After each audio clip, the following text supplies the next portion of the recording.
Buenos días. Oremos juntos. Nuestro Dios Padre, viviente y abundante en amor y gracia, te agradecemos porque tú nos amaste y nos redimiste con la sangre preciosa del Señor en la cruz, y porque nos prometiste una herencia eterna que no se corrompe ni se deshace, y nos ayudas para que mientras vivamos en esta tierra podamos cumplir tus mandamientos en nuestras vidas, en medio de tu santa iglesia que es el cuerpo del Señor. Tú nos dijiste: un nuevo mandamiento os doy, que os améis unos a otros.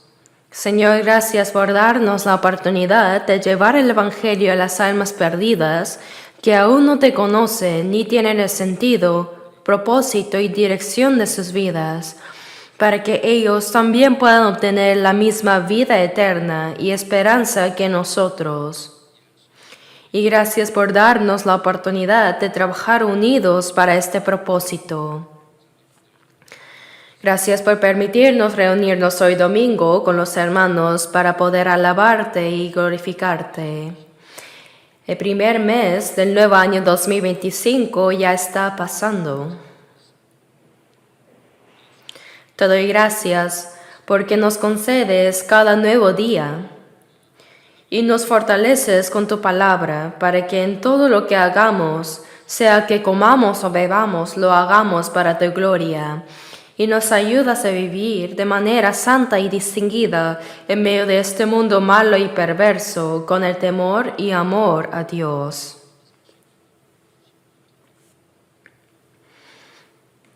Te agradecemos porque nos has encomendado la misión del Evangelio en estos últimos tiempos. Gracias porque nos llamaste primero y nos usas preciosamente para predicar a tiempo y fuera de tiempo este Evangelio a todo el mundo. Deseamos llevar también una vida preciosa que dé abundante fruto y gloria al Padre, cumpliendo tu santa voluntad, tanto en la Iglesia como en nuestra vida personal, Señor.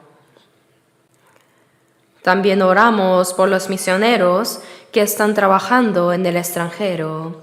Oramos por sus familias y por los hermanos que están colaborando unánimemente con ellos, para que día a día se expandan los límites del Señor y se complete el cuerpo del Señor que fue escogido desde antes de la fundación de este mundo. Queremos ser usados preciosamente por Dios para esta obra y vivir dedicados con gozo y agradecimiento.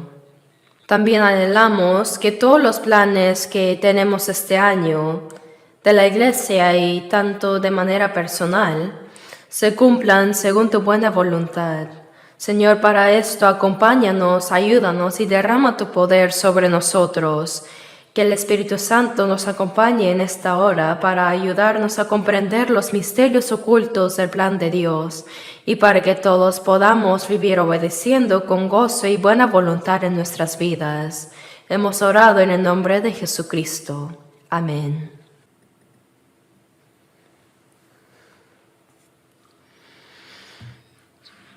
Gracias al coro por la alabanza.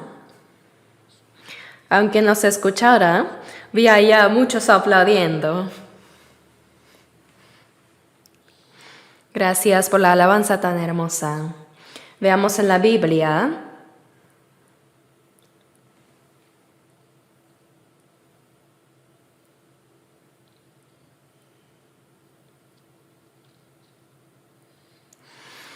Hechos 26.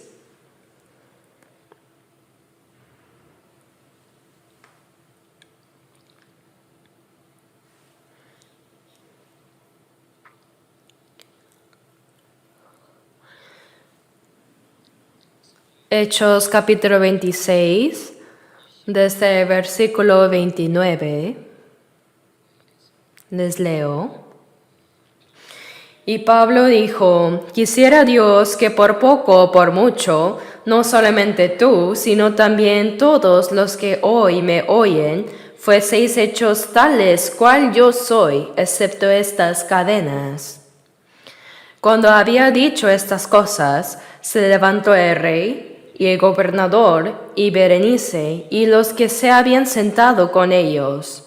Y cuando se retiraron aparte, hablaban entre sí, diciendo, ninguna cosa digna ni de muerte ni de prisión ha hecho este hombre.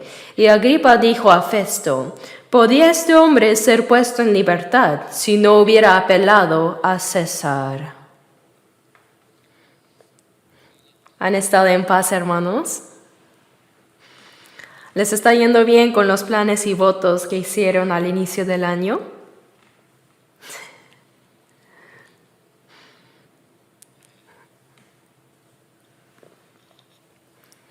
Bueno, en el mundo hay un dicho que dice determinación de 3 días.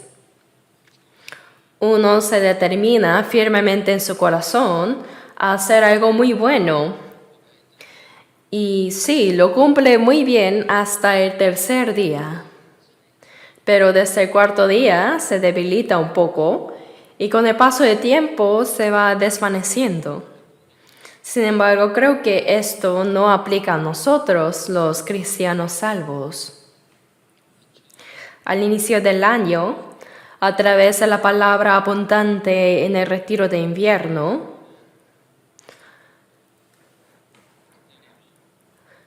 cuando venga el Señor y cuando estemos delante del Señor, esperamos que Él nos diga, nos felicite diciendo que les daré una herencia de gloria que no se corrompe ni se marchita por haber vivido muy bien ese año 2025. Esperamos todos recibir ese elogio, ¿verdad? El año 2025 solo ocurrirá una vez. Por eso, espero que todos podamos vivir este año con más dedicación y fidelidad, a fin de dar gozo y gloria a Dios. Para esto, cada día es un nuevo día para mí. Cada día es un nuevo día para mí, y este tiempo de hoy, y este tiempo del año nuevo, es un tiempo que realmente nunca volverá en mi vida. Por eso sería bueno pensar que cada día es nuestro primer día. Sería bueno pensar así, pero ¿primer día de qué? El primer día del resto de mi vida. El Señor ha establecido los tiempos de la humanidad. También ha determinado el tiempo de vida para cada persona. Así que este día, sin importar si me quedan unas décadas o unos años, hoy es el primer día del resto de mi vida. Todos sintieron emoción al recibir la salvación, ¿verdad? Estábamos tan felices de haber sido salvos y queríamos compartir este evangelio con las personas que más amábamos. Así cambió nuestro pensamiento y nuestra meta y dirección de vida, ¿cierto? Al ser salvos, todos sentimos el deseo de compartir este evangelio con las personas más importantes y preciosas para nosotros. Por eso nos esforzamos mucho en predicar y vivir para el Señor.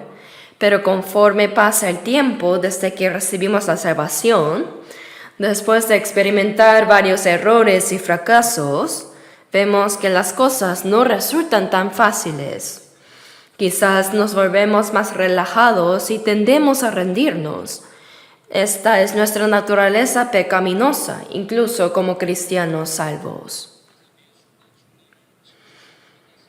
Por eso, para sentir esa emoción de primer amor cuando recién fuimos salvos, los cristianos tienen que pensar en cada día como el primer día del resto de mi vida.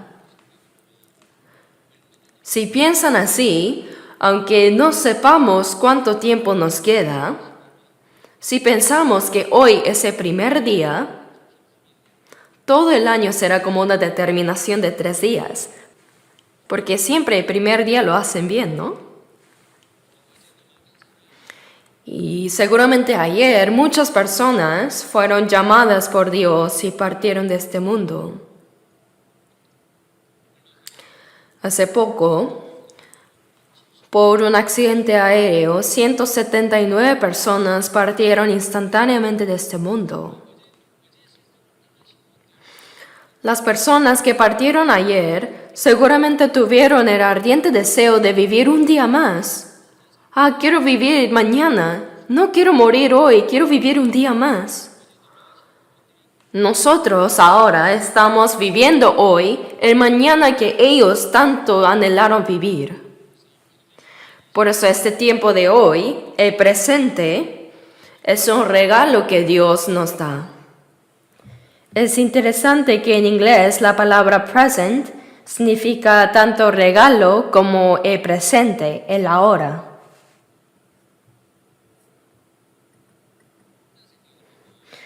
Por eso debemos agradecer a Dios por regalarnos cada día y pensar que hoy es el primer día del resto de nuestra vida. Así sería maravilloso que en cada día de nuestra vida se cumpliera no nuestra voluntad, sino lo que Dios desea y quiere hacer a través de nosotros. Si es que vivimos así, según el tema del sermón de hoy, ¿acaso recuerdan el título? Estaba escrito en la pantalla principal al inicio, pero creo que no lo pudieron memorizar porque es un poco largo. En el texto principal que leímos, Hechos 26-29, ahí hay una parte que dice: yo quisiera, Dios, que fueseis hechos tales cual yo soy. ¿Qué significa esto? Yo quisiera, Dios, que fueseis como yo. ¿Quiénes deseaba que sean como Él? Esto significa que yo oro a Dios para que todos sean como yo. Deseo y oro a Dios que todas las personas que escucharon estas palabras y todos los que están aquí sean como yo. En otras palabras, está diciendo, ruego a Dios que todos sean como yo. Aquí el yo es, por supuesto, apóstol Pablo. ¿De verdad, acaso alguien de nosotros podría decir esto? Pero pienso que el yo de esta palabra, cual yo soy, no solo aplica al apóstol Pablo. Está diciendo, yo soy una persona perfecta. Dice, sed pues vosotros perfectos, como vuestro Padre que está en los cielos es perfecto. Pero ¿quién de nosotros es perfecto? Sean como yo, imíteme a mí. Jesús cargó la cruz y caminó el camino de sufrimiento. Y nos hizo seguir sus pasos de sufrimiento y nos hizo imitar a Jesús. Dice, Cristo padeció por nosotros, dejándonos ejemplo para que sigáis sus pisadas. Jesús nos mostró su vida que cargó la cruz y subió el monte de Gólgota. Por eso Jesús dijo, si alguno quiere venir en pos de mí, niéguese a sí mismo, tome su cruz y sígame. Tome su cruz cada día y sígame. El que no lleva su cruz y viene en pos de mí no puede ser mi discípulo.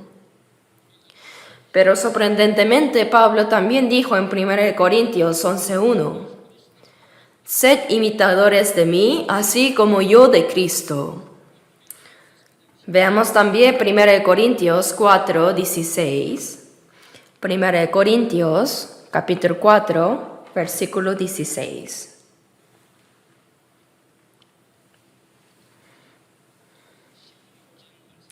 Versículo 26, leamos juntos. Por tanto, os ruego que me imitéis. Aquí me se refiere al apóstol Pablo.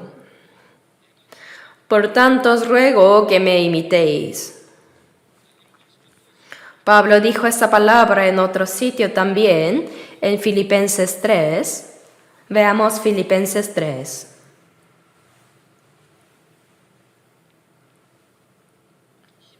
Versículo 17.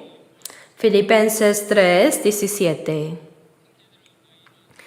Hermanos, sed imitadores de mí, y mirad a los que así se conducen, según el ejemplo que tenéis en vosotros. Hermanos, sed imitadores de mí. Entonces, ¿qué es lo que debemos imitar del apóstol Pablo? Y Pablo estaba diciendo estas palabras defendiéndose ante las personas de alta autoridad, como el Herodes Agripa II y Festo, el gobernador enviado desde Roma. Eran personas de alto rango, gobernadores, personas ricas y con gran poder. En ese lugar, Pablo dijo: yo ruego a Dios que todos, absolutamente todos, sean como yo. Sean ustedes todos como yo. Mientras estaba encadenado, atado como prisionero, aún todavía sin sentencia, era un detenido en espera de juicio. Así como prisionero estaba siendo interrogado. Pero este Pablo dijo: excepto estas cadenas me están atando ahora. Excepto esto ruego a Dios que todos los que están aquí fuesen hechos tales cual yo soy. Entonces, ¿en qué situación está este apóstol Pablo, que dice: sean ustedes como yo? Estaba en una situación donde era imposible decir esto. ¿Podrían sus palabras ser tomadas en serio? Pero sin importar todo eso, con valentía él dijo: deseo que todos ustedes sean como yo. Esto es la predicación. Entonces, este Pablo del que se habla aquí era blasfemo, perseguidor e injuriador. Era alguien que se oponía al Evangelio, se oponía a Jesucristo y perseguía a los cristianos que creían en él. Es decir, era un perseguidor de los salvos, de la iglesia. Por eso, ¿cómo se describió Pablo a sí mismo? Al reflexionar su vida pasada después de ser salvo, realmente dijo: yo soy el primero de los pecadores. Siendo yo el primero de los pecadores, fui salvo. Soy inmensamente feliz. Yo tengo la esperanza. Si alguien como yo pudo ser salvo y vivir tan feliz y gozoso, ¿quién no podría ser salvo? Realmente soy una persona bendecida. Está diciendo esto. Entonces, para poder decir las palabras como Pablo, ¿qué tipo de personas debemos ser primero? Personas que han recibido la salvación con certeza, los que recibieron el perdón de sus pecados, el perdón de pecados pasados, presentes y futuros a través de la eterna redención cumplida por la sangre de Jesús. Los que han obtenido la libertad y viven valientemente teniendo esa esperanza del cielo. Entonces, ¿qué diría una persona así como Pablo? Aunque físicamente y mundanamente me veo así, me siento orgulloso. Yo estoy feliz. Aparte de esta apariencia física, deseo que todos ustedes vivan con esta paz interior, esta felicidad y esperanza del cielo que se han cumplido dentro de mí. Deseo que sean como yo. ¿Pueden decir esto con confianza?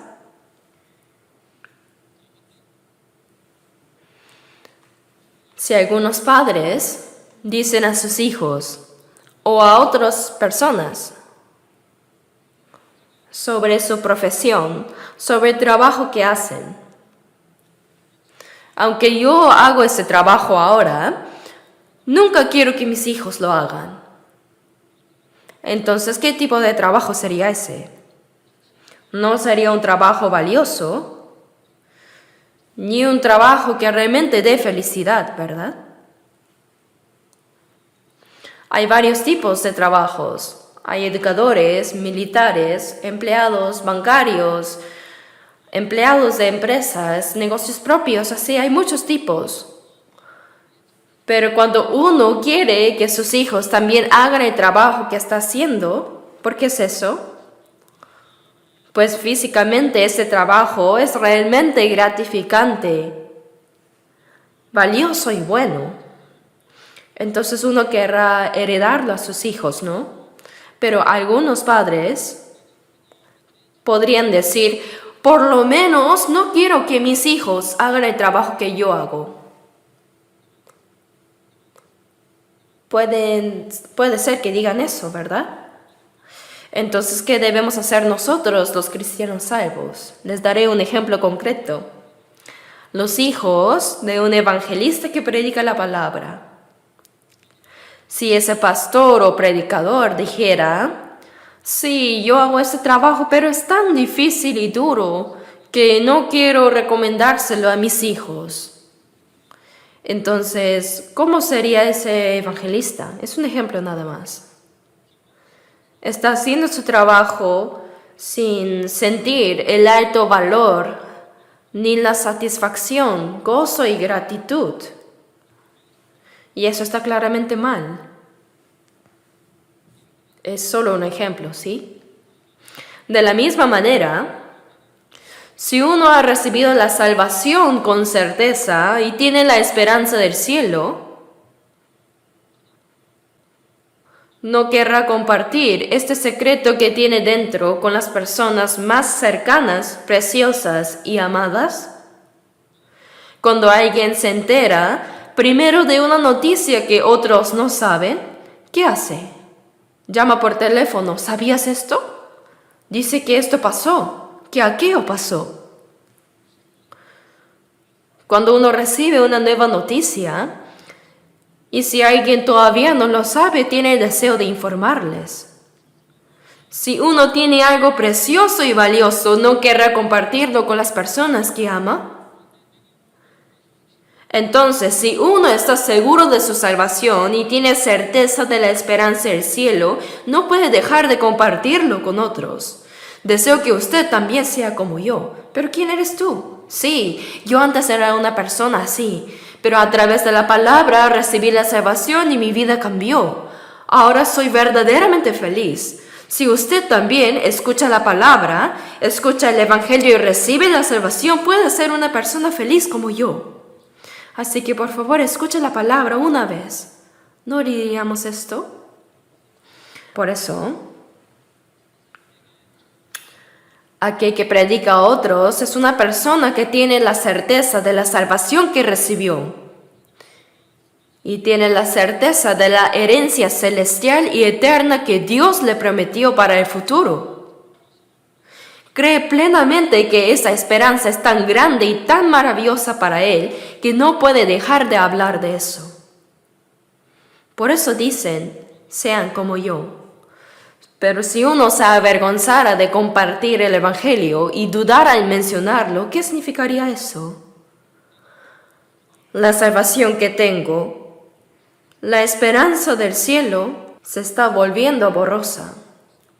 Así que la palabra principal de hoy, quisiera Dios que fueseis hechos tales cual yo soy. Tales cual yo soy.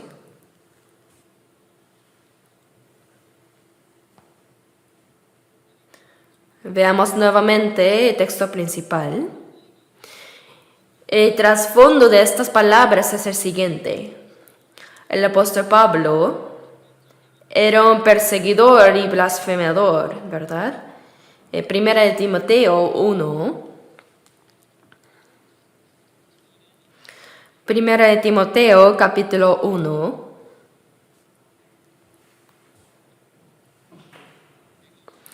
Habiendo yo sido antes blasfemo, perseguidor e injuriador, mas fui recibido a misericordia porque lo hice por ignorancia, en incredulidad.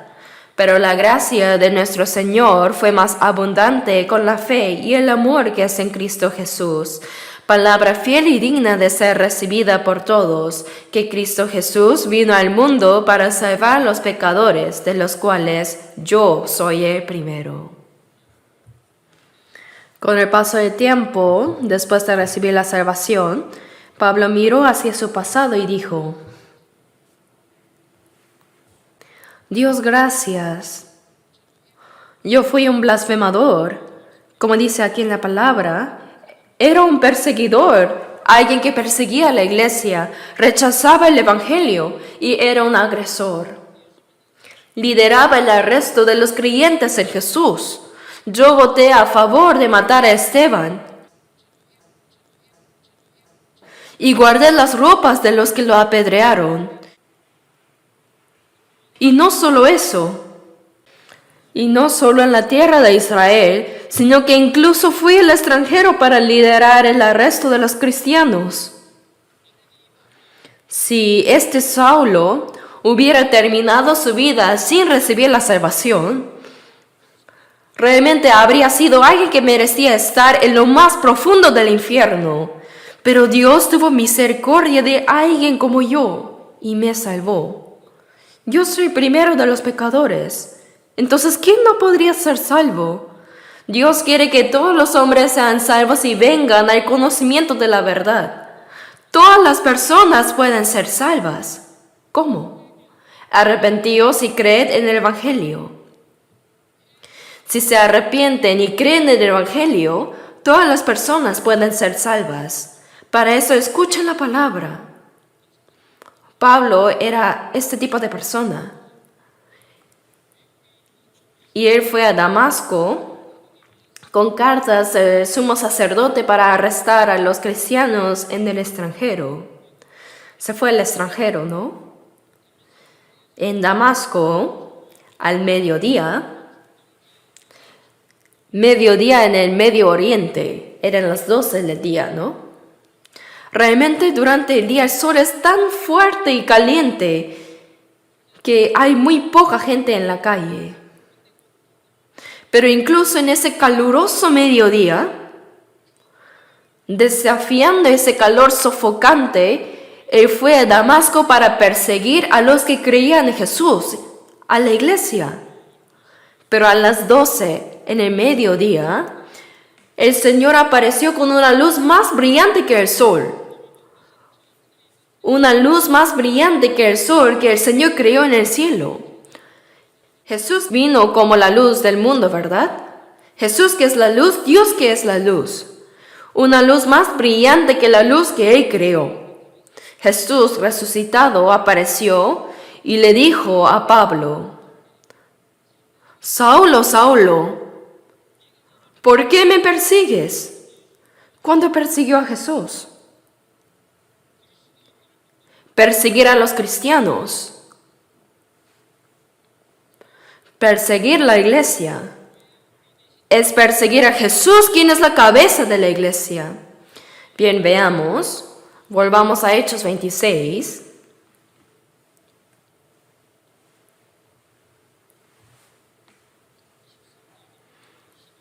Desde el versículo 12. Ocupando en esto, iba yo a Damasco con poderes y en comisión de los principales sacerdotes, cuando a mediodía, oh rey, yendo por el camino, vi una luz del cielo que sobrepasaba el resplandor del sol, la cual me rodeó a mí y a los que iban conmigo. Y habiendo caído todos nosotros en tierra, oí una voz que me hablaba y decía en lengua hebrea: Saulo, Saulo, ¿por qué me persigues? Dura cosa te es dar coces contra el aguijón. A los que rechazan y no creen en el Evangelio, hay casos en que Dios los humilla más y más para que sean salvos, ¿cierto? Al ver una luz más brillante que el sol, sus ojos se oscurecieron, perdió la vista, y entonces le dijo: Saulo, Saulo, ¿por qué me persigues? Dura cosa te es dar coces contra el aguijón. ¿Qué es el aguijón aquí? Es un palo de 2 a 2.5 metros que usa el agricultor para arar, un lanza que tiene clavados pinchos de hierro y astillas de hueso. Con eso aran o los bueyes tiran de la carreta. Cuando el buey es perezoso o no va hacia donde quiere el agricultor, lo golpea con ese palo, con aguijones. Entonces dice que instantáneamente sale sangre. Duele, ¿verdad? Entonces el buey obedece. Aún así, si el buey se resiste y por tanto cansancio da cosas, da patadas por atrás, se dice que cuando los agricultores no usan el aguijón, lo cuelgan en la parte delantera del carro o del arado, detrás. Entonces, ¿qué pasa si el buey da cosas? Los pinchos de hierro se clavan en las patas traseras del buey, sale sangre. Entonces el buey recuerda, cuando doy cosas duele así, entonces mejor no lo hago más. Así obedece. Y en la expresión hebrea, así se refieren a aquellos que desobedecen y se rebelan contra la palabra de Dios. A los que no obedecen y se rebelan, los describe así. Dura cosa te es dar cosas contra el aguijón.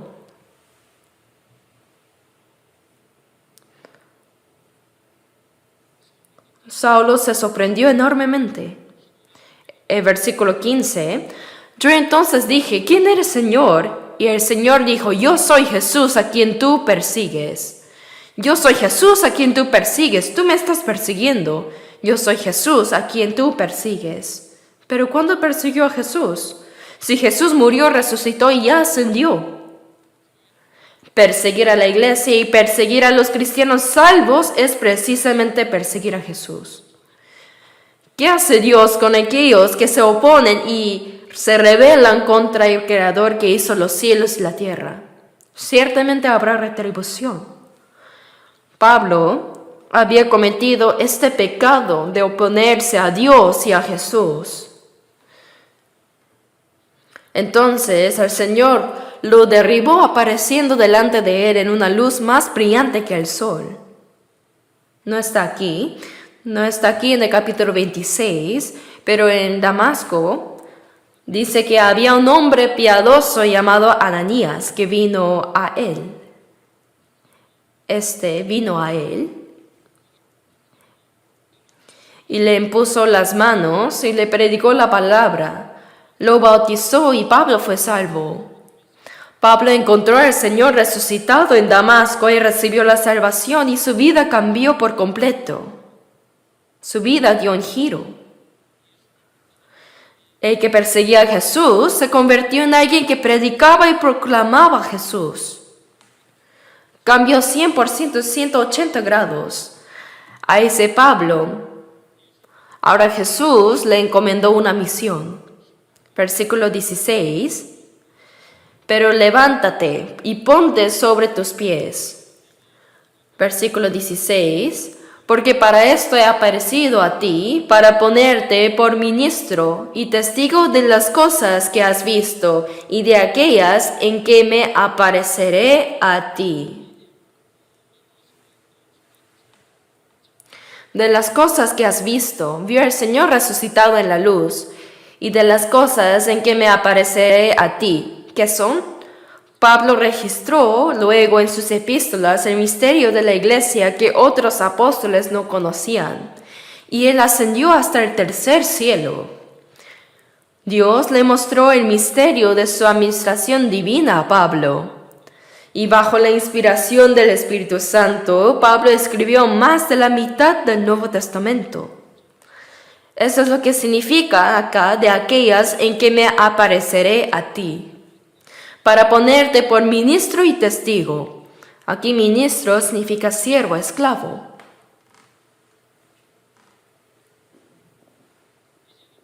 Pero ahora Pablo ya no era dueño de sí mismo.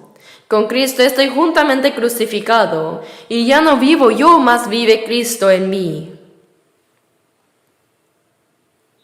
Cristo vive en mí. Cuando recibimos la salvación, el Señor Jesús se convierte en nuestro Salvador, pero después de ser salvos en nuestra vida diaria, Él se convierte en nuestro Señor, nuestro dueño. Él es Salvador y también Señor. Se convirtió en el Señor, en el dueño de la vida de Pablo.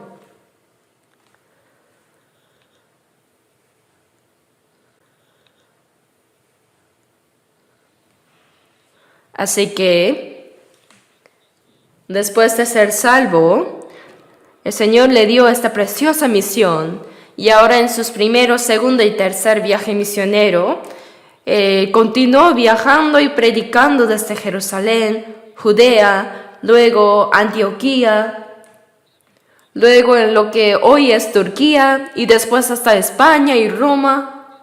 Predicó el Evangelio en muchas regiones de aquel tiempo.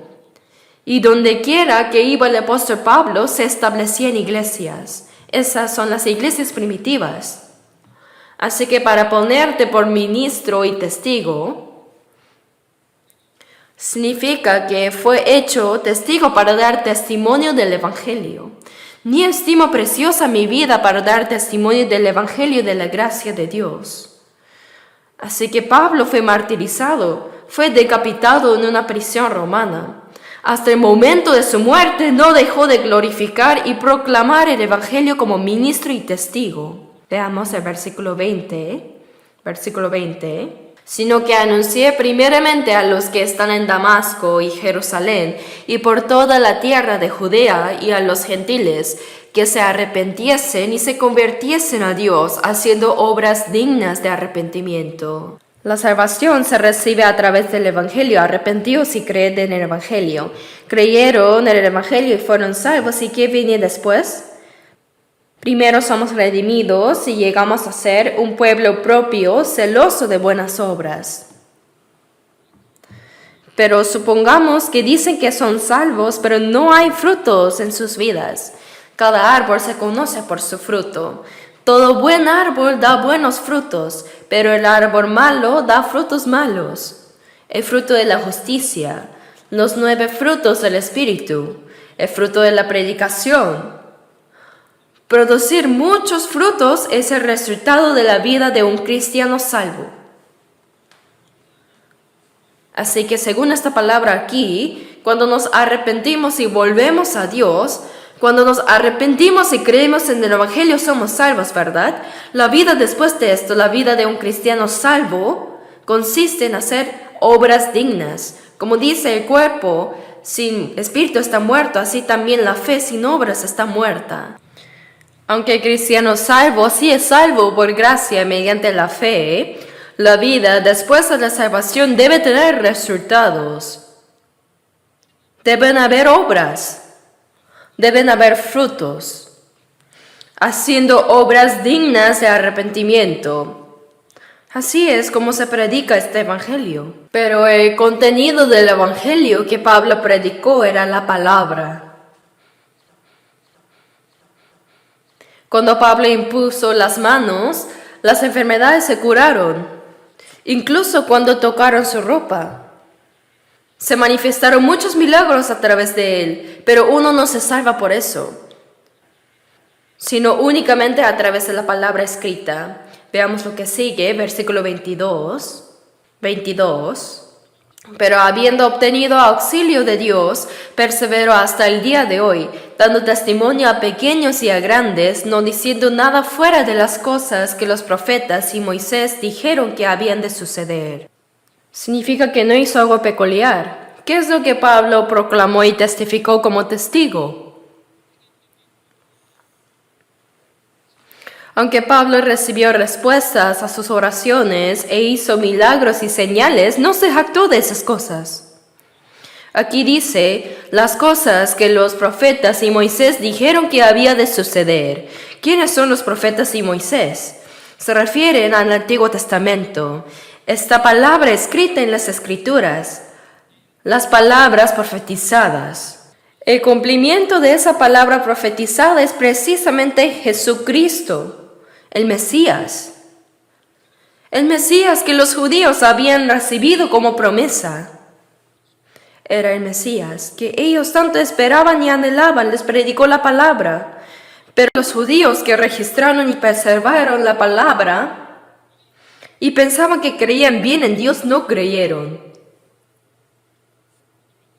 ¿En quién no creyeron?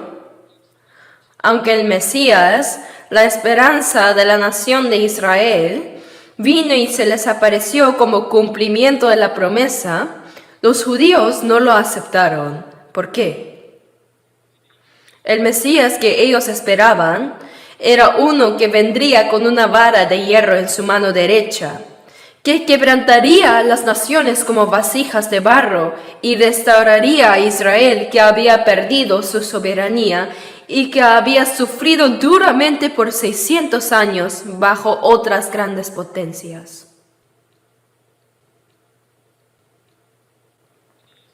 ¿Pero qué dijo Jesús? A cualquiera que te hiera en la mejilla derecha, vuélvele también la otra. Y a quien quiera quitarte la túnica, déjale también la capa. Y a cualquiera que te obligue a llevar carga por una mía, ve con él dos. Amad a vuestros enemigos y orad por los que os ultrajan, haced bien a los que os aborrecen. Los judíos no podían entenderlo en absoluto. Esperaban un Mesías que destruiría a Roma, su enemigo, que les daría la independencia nacional y haría de ellos una nación próspera y rica. ¿Pero qué dice la Escritura? El primer Mesías que vendría sería un Mesías sufriente. Incluso los discípulos que lo siguieron durante 3 años no estaban interesados en un Mesías sufriente. Cuando 2 discípulos estaban yendo a Emaús, hablando del reciente acontecimiento de la muerte de Jesús, a quien consideraban un profeta en Israel, Jesús, habiendo resucitado, se les apareció y les explicó las Escrituras. ¿Qué Escrituras les explicó? La palabra del Antiguo Testamento que escribió Moisés y los profetas. ¿Y qué dice esa palabra del Antiguo Testamento? Les habló sobre el Mesías que debía sufrir primero y luego resucitar y recibir gloria. Busquemos Lucas capítulo 24.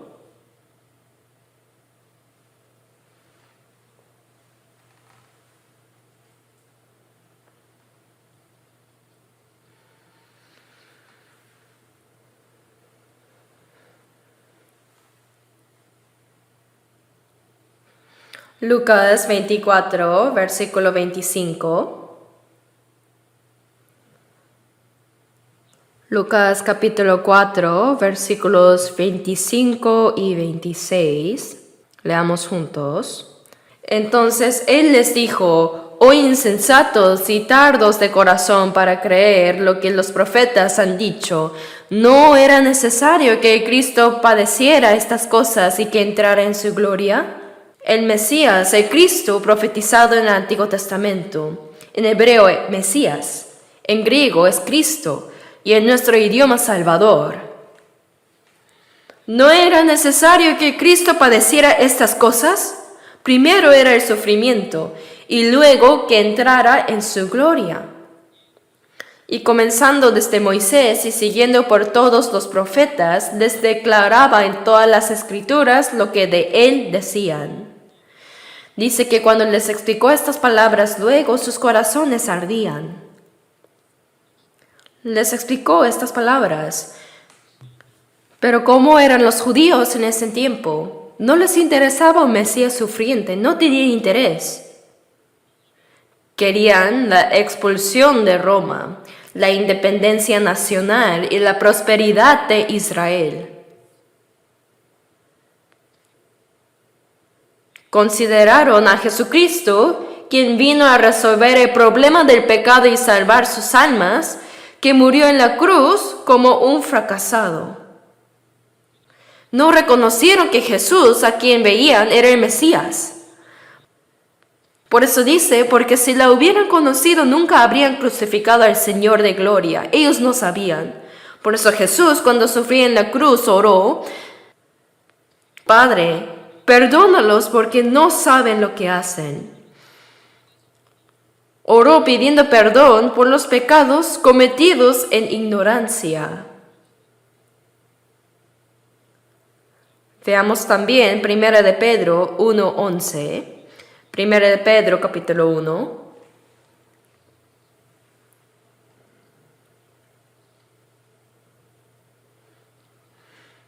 Primera de Pedro 1, versículo 11, leamos juntos. Escudriñando qué persona y qué tiempo indicaba el Espíritu de Cristo que estaba en ellos, el cual anunciaba de antemano los sufrimientos de Cristo y las glorias que vendrían tras ellos. Esta palabra también está en Filipenses 1, versículo 7 al 9. Él fue obediente hasta la muerte. Y le fue dada la autoridad para juzgar. Ante él se doblará toda rodilla. Pero primero fue el sufrimiento, la cruz, y después viene la gloria. Sin la cruz no hay resurrección. Sin el sufrimiento de la cruz no hay gloria. No cross, no crown. Porque hay la cruz, también hay la gloria. Esto también nos dio como ejemplo. El apóstol Pablo era un perseguidor de los cristianos salvos, los creyentes, la iglesia. Es decir, él era un hombre que perseguía a Jesús. Causó mucho sufrimiento a muchos cristianos de la iglesia primitiva, pero su vida dio un giro. Ahora por predicar a Jesús y el evangelio ya no causaba sufrimiento, sino que los recibía. Después de completar su primer y segundo viaje misionero, Pablo fue a Jerusalén. No tenía ningún pecado. Los apóstoles que fueron salvos antes que él le aconsejaron. Hay creyentes en la ley que también son salvos. Así que los gentiles salvos que están con ellos también deben realizar los ritos de purificación. Aunque todo esto era una sombra, dice Pablo, me he hecho a los judíos como judío, a los que están sujetos a la ley como sujeto a la ley, para ganar a sus almas, ¿no? Pablo lo hizo así, y entró en el templo, realizó los ritos de purificación. Pero los judíos que venían del extranjero causaron un alboroto. Ese hombre llamado Pablo es alguien que transgrede la ley. Es un hombre que profana el templo. Así que la multitud agarró a Pablo. Si lo hubieran dejado, ciertamente habría muerto.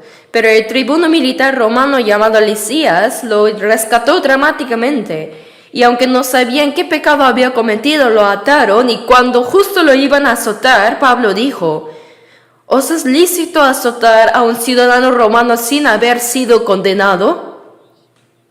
Cuando el centurión escuchó esto y se lo informó al tribuno Lisías, él se sorprendió. Dime, ¿de verdad eres ciudadano romano? Él dijo, sí. El tribuno Lisías le dijo, yo con gran suma quería esta ciudadanía. ¿Y tú? ¿Cómo la obtuviste? Lo soy desde nacimiento. Lo dijo con firmeza. Desde ese momento tuvieron miedo, así que el tribuno lo protegió.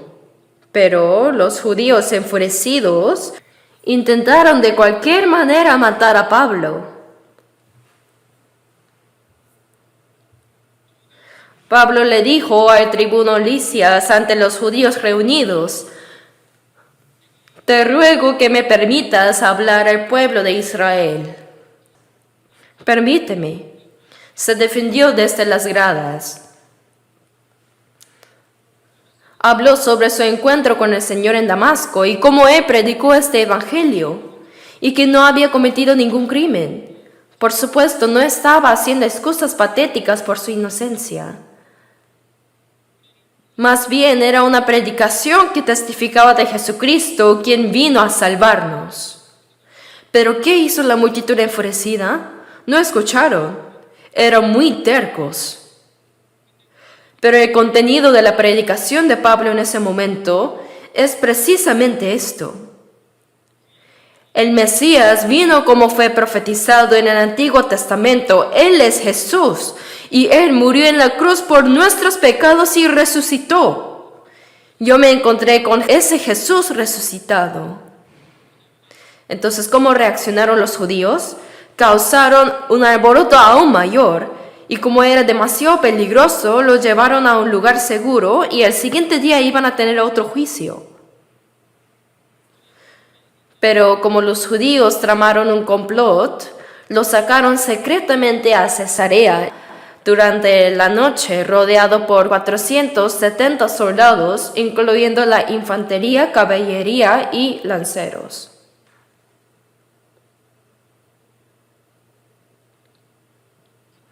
El gobernador romano asignado a Cesarea, en ese entonces era el gobernador Félix.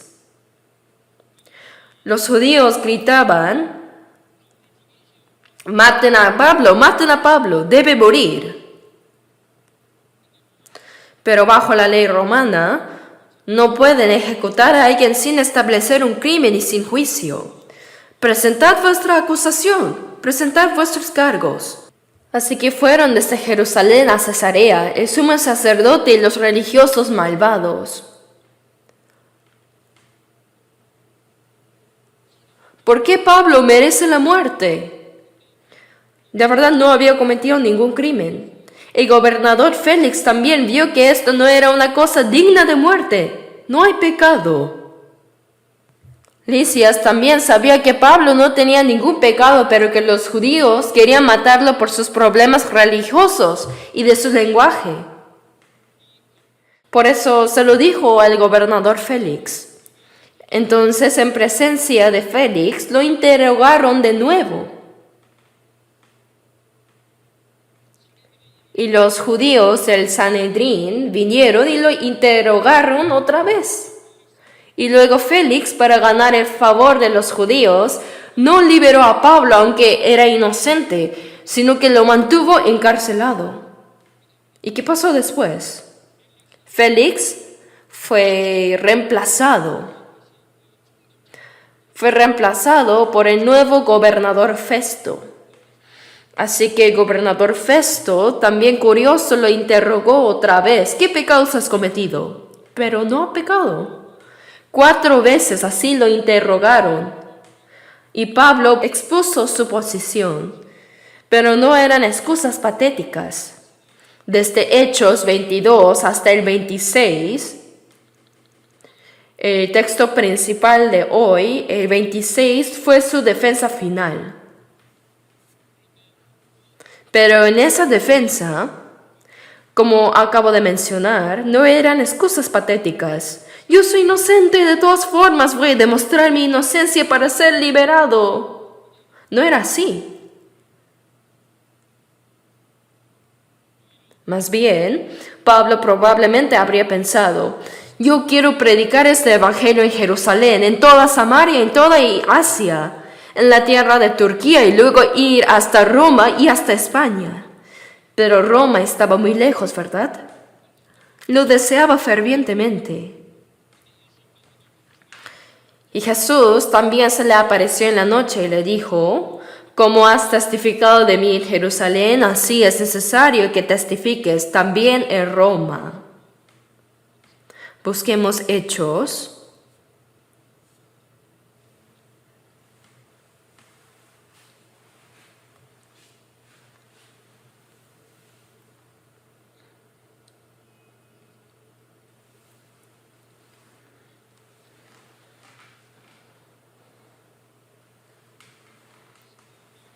Hechos capítulo 23, versículo 11.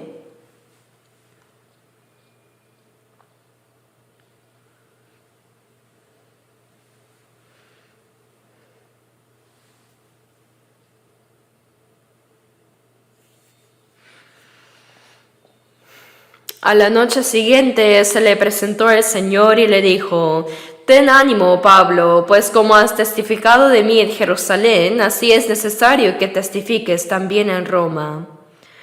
El Señor se apareció y habló a Pablo en la noche, diciendo: ten ánimo, A pesar de que ahora estás atado como prisionero, ten ánimo. Como has testificado de mí en Jerusalén, así es necesario que testifiques también en Roma. Jesús dijo que lo haría ministro y testigo, ¿verdad?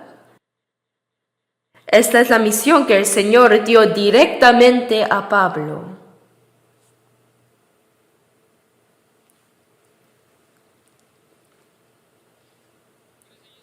Así que el apóstol Pablo no estaba pensando como quiero ser liberado rápidamente, no.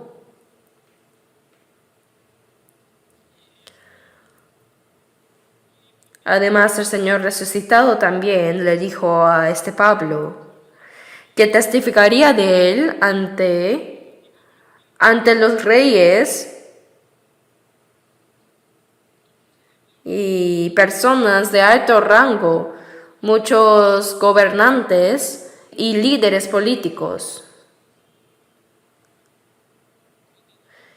Y sorprendentemente esta profecía se cumplió ahora en Hechos 26. El rey Agripa. Este es Agripa II. Y sorprendentemente, este Agripa es de la línea de Herodes. De verdad era una persona muy malvada que fue usada como instrumento de Satanás. Todo ese linaje fue así. Por ejemplo, Herodes el Grande fue quien masacró a todos los niños menores de 2 años en Belén tratando de matar a Jesús. Voy a matar a todos esos niños para matar a Jesús, que dicen que apareció como el rey de los judíos. ¿Qué tan cruel es eso? Asesinó a todos los niños varones menores de 2 años en un pueblo. Herodes el Grande fue muy cruel. Este Herodes el Grande no temía a Dios. No tenía interés en el mundo eterno, sino solo en lo visible, en cómo vivir bien y comer bien en este mundo. Era el zorro del que habló Jesús. Las zorras tienen guaridas y las aves del cielo nidos, mas el Hijo del Hombre no tiene dónde recostar su cabeza. ¿Y quién fue el hijo de Herodes el Grande? Herodes Antipas. ¿Y quién es Herodes Antipas? Arrepentíos porque el reino de los cielos se ha acercado. Juan el Bautista, quien clamaba en el desierto comiendo langostas y miel silvestre, vestido con pelo de camello, él clamó en el desierto y fue el que preparó el camino de Jesucristo. Pero Herodes Antipas fue quien encarceló a este Juan el Bautista. Fue quien cortó su cabeza en la cárcel y la puso en una bandeja y se la dio a su esposa. ¡Qué maldad! Satanás, el diablo, usó la dinastía de Herodes para atacar la obra de testificar a Jesús que puede traer la salvación a muchas almas. Realmente, el diablo usó la dinastía de Herodes. Y su hijo es Herodes Agripa I. Herodes Agripa I, cuando el evangelio se estaba difundiendo activamente en Jerusalén después de Pentecostés, los líderes religiosos judíos no querían que esta doctrina se propagara. Por eso, para ganar el favor de ellos, Herodes Agripa I, es decir, el nieto de Herodes el Grande, mató a espada a Santiago, al hermano de Juan, quien predicaba el evangelio de manera más activa. El primer mártir entre los apóstoles de Jesús fue Santiago. ¿Y quién lo mató? Herodes Agripa I, el nieto de Herodes el Grande. Este Herodes que aparece aquí hoy es el Herodes Agripa II. Herodes Agripa II es el bisnieto de Herodes el Grande. Y ahora él estaba interrogando a Pablo, quien predicaba fuertemente el evangelio.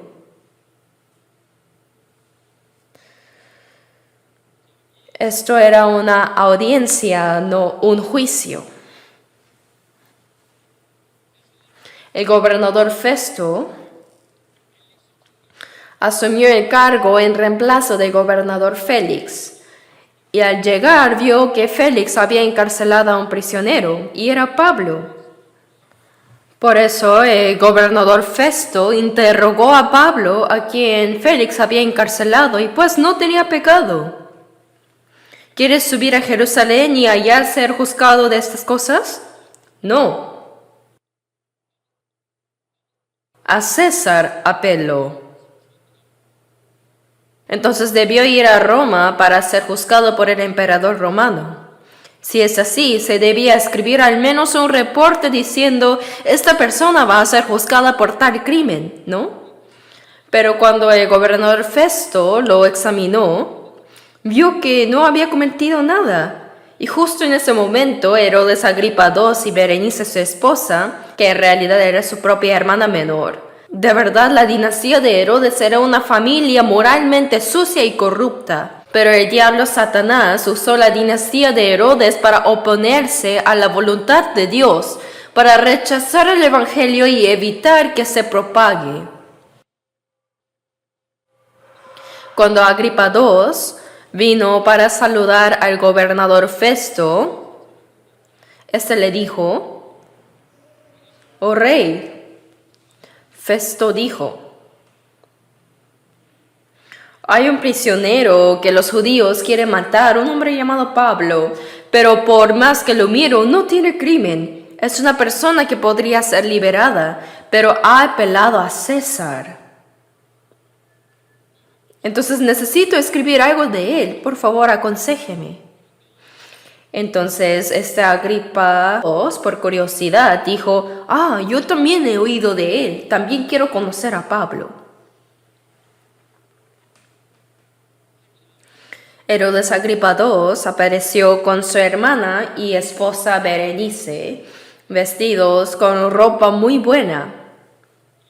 Y los tribunos, los oficiales de alto rango, y también había judíos incluidos ahí. Ellos vinieron y Festo ordenó que traigan a Pablo. Entonces Pablo declaró, «Al encontrarme con el Señor resucitado en Damasco, no puedo sino ir por todo el mundo predicando este evangelio. Soy una persona transformada así». No dio excusas, sino que más bien les predicó el evangelio. El evangelio que yo predico es a Jesucristo, el Mesías prometido, quien es la esperanza de Israel y la esperanza de los judíos. Él vino a esta tierra de Israel, murió en la cruz para pagar los pecados. Para pagar los pecados de toda la humanidad, murió y resucitó. No le creyeron. ¿Por qué se juzga entre vosotros cosa increíble que Dios resucite a los muertos? ¿No es Él el Dios todopoderoso? Él es todopoderoso, el Shaddai, el Dios todopoderoso. En realidad los judíos, diciendo que creían en Dios, no creían en Él.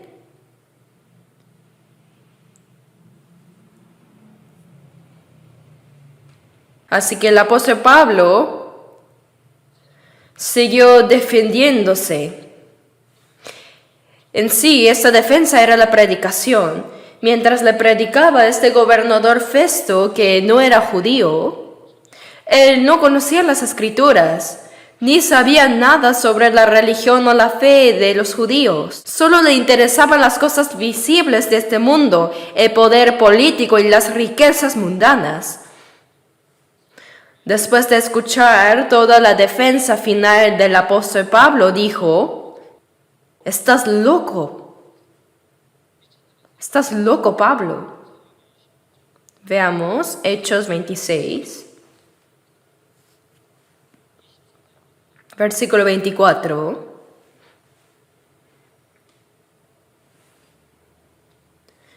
Diciendo él estas cosas en su defensa, Festo a gran voz dijo, «Estás loco, Pablo. Las muchas letras te vuelven loco». Mas él dijo, «No estoy loco, excelentísimo Festo, sino que hablo palabras de verdad y de gordura». Ahora Pablo trató de predicar a Agripa, pero Festo era un hombre muy carnal. Era alguien que no podía entender el evangelio por más que lo explicara. Al escucharlo hablar con tanta convicción, Festo sabía que Pablo había estudiado mucho y había recibido la más alta educación en la escuela de Gamaliel. Y también pensaba que este hombre era económicamente rico. Por eso dice que muchas veces lo hacía venir y hablaba con él esperando que Pablo le diera dinero. Estás loco.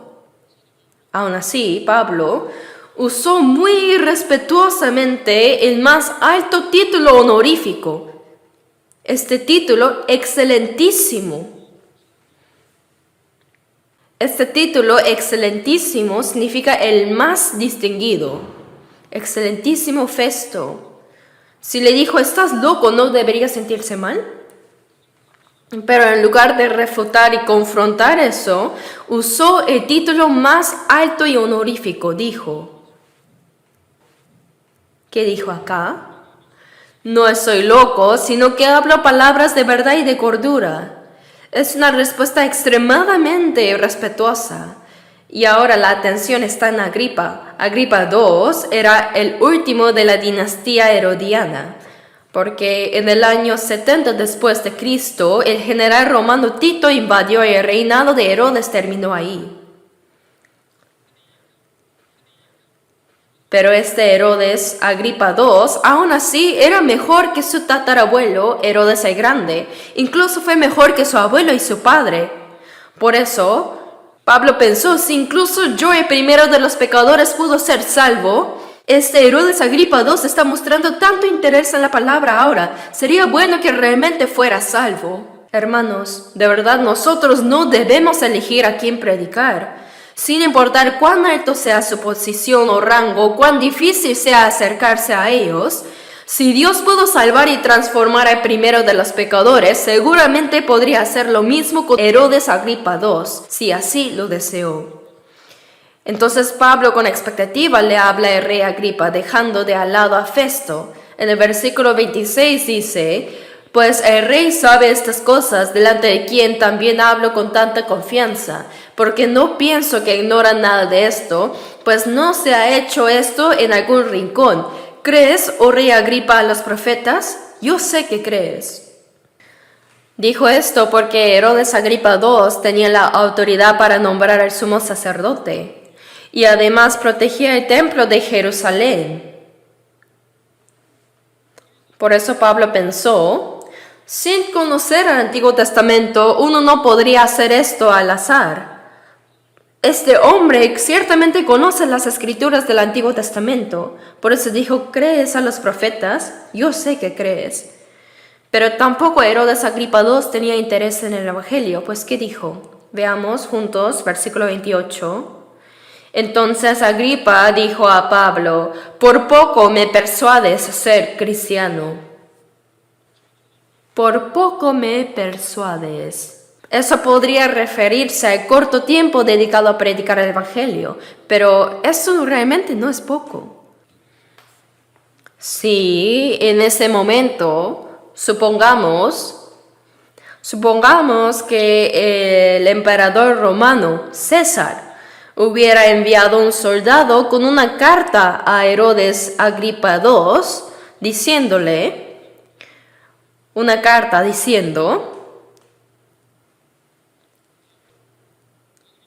Rey Agripa, cree en Jesús y sé salvo como dice Pablo. Entonces, ¿cómo sería? ¿Sería eso un mensaje corto o largo? Es más corto que todo lo que Pablo dijo. En ese caso se habría inclinado y dicho que sí, creo en Jesús. El mensaje del Evangelio que trae salvación no depende si es largo o corto, sino de la obra de Dios. Por eso, ¿qué dijo Pablo? Versículo 29, ese es el texto principal de hoy, leámoslo juntos otra vez. Y Pablo dijo, quisiera Dios que por poco o por mucho, no solamente tú, sino también todos los que hoy me oyen, fueseis hechos tales cual yo soy, excepto estas cadenas. Por poco o por mucho, no solamente tú. ¿Quién es este tú aquí? Es Herodes Agripa II, sino también todos los que hoy me oyen. ¿Quiénes son aquí todos los que me oyen? Las personas que están aquí, todos los que están escuchando mis palabras son estas. Busquemos Hechos 25, versículo 23. Son las personas que están en esta audiencia, los que estaban observando la audiencia. Leamos el versículo 23. Leamos.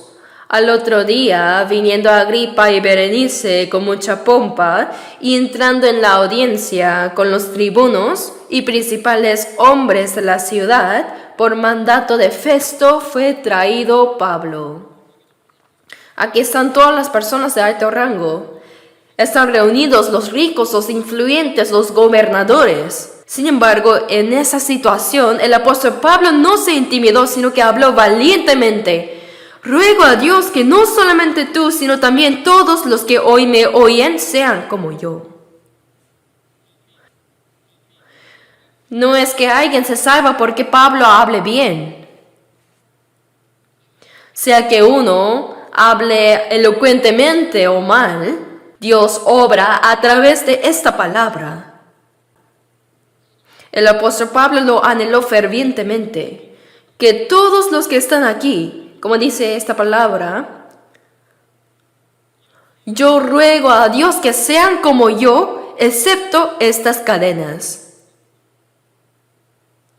Deseo que Dios los salve. Así que este yo del apóstol Pablo no solo se refiere a Pablo, sino a cada uno de nosotros que estamos escuchando la palabra hoy. Hermanos, ¿están seguros de su salvación? ¿Están seguros de la esperanza del cielo? Entonces, ¿qué debemos hacer? Aunque no lo digamos así con las palabras, y aunque no lo expresemos tal cual así, por lo menos no deberíamos compartirlo a mi familia. Ahora viene el feriado de Año Nuevo Lunar y probablemente nos encontraremos con personas de la familia que no vemos habitualmente. Pensemos, yo soy salvo y me regocijo en esta esperanza, pero entre mi familia y mis hermanos hay algunos que tienen más recursos económicos que yo, quienes han estudiado más que yo, quienes tienen una posición social más alta que yo. Es difícil, tienen un corazón muy altivo, pero no por eso debemos dejar de predicarles.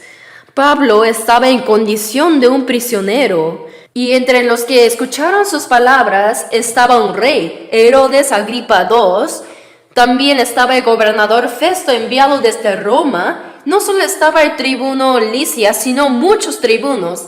Ahí estaban las personas importantes que comandaban miles de soldados.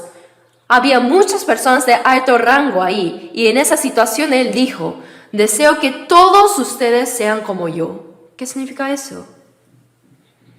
Antes yo era así, pero recibí la salvación y ahora soy tan feliz. Por eso si ustedes escuchan esta palabra y reciben la salvación, también serán como yo. Podrán ser felices. ¿Cuál es nuestra motivación para predicar? Es por amor. A quien amamos, queremos darle lo más precioso, ¿no? ¿Y qué es lo más precioso que tenemos? Es lo que está dentro de nosotros, el misterio del Evangelio. En el libro de San Juan, capítulo 15, versículo 8 dice, en esto es glorificado mi Padre, en que llevéis mucho fruto. Hay varias maneras de glorificar a Dios, y entre ellas, los que enseñan la justicia a la multitud, los que dan fruto. ¿Qué fruto es este? En Romanos 16:5 dice, saludad a Epeneto, amado mío, que es el primer fruto de Acaya para Cristo. Y en 1 Corintios 16:15 dice, la familia de Estéfanas es las primicias de Acaya. Siendo nosotros salvos, cada persona a quien guiamos al Señor y recibe la salvación, cada uno de ellos es un fruto y una cosecha que entregamos al Padre. Cuando damos ese fruto y lo presentamos al Padre, esa es la máxima gloria para Dios y es lo que más agrada a Dios. Pero ¿con qué actitud debemos hacerlo? Como mi salvación es segura y mi esperanza es tan clara y cierta,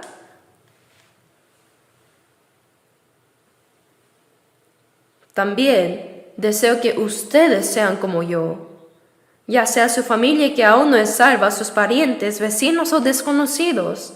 Ruego a Dios que todos sean como yo,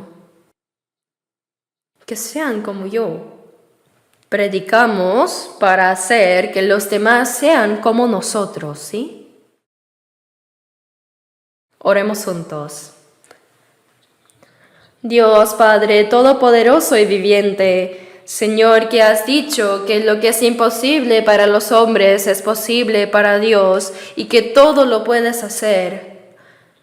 Nuestra salvación es tan segura y hemos sido verdaderamente salvos por tu gracia y amor gratuito, y vivimos en esta tierra con el gozo y gratitud, con la esperanza celestial.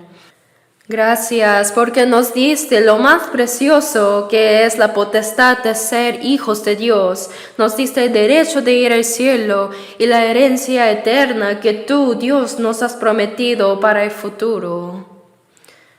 Gracias, Señor, pero aún hay muchas personas a nuestro alrededor que no conocen este asombroso amor de la cruz. En nuestro corazón oramos ante Dios para que ellos también sean como nosotros. Con nuestro corazón pedimos que nos uses y nos guíes preciosamente para poder guiar valientemente a cada persona que nos has confiado ante ti, y que ellos sean salvos para que cuando estemos ante el Señor ellos puedan ser nuestro gozo y gloria.